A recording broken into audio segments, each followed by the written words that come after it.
Bismillah, sizin üçün nə əsasdır, sevgi ya pul? Hamısı doğum ayından asılıdır. Bu fikir maraqlıdır, amma biraz sadələşdirilmiş yanaşmadır.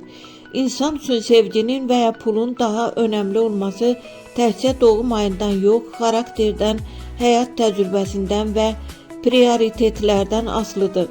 Amma astroloji yanaşma ilə baxanda belə ümumi tendensiyalar deyilir. Yanvar, fevral, mart daha çox məqsəd və sabitlik yönümlüdürlər.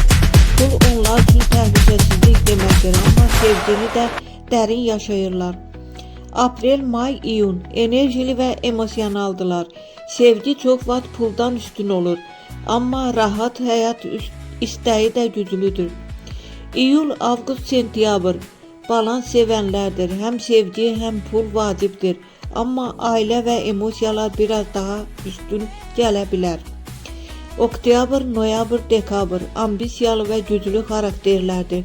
Çox vaxt pul və uğur ön plana keçir, amma doğru insanı tapsalar hər şeyi dəyişə bilərlər. Yəni qısa desək, bəziləri üçün sevgi motivasiyadır, bəziləri üçün isə pul azadlıqdır.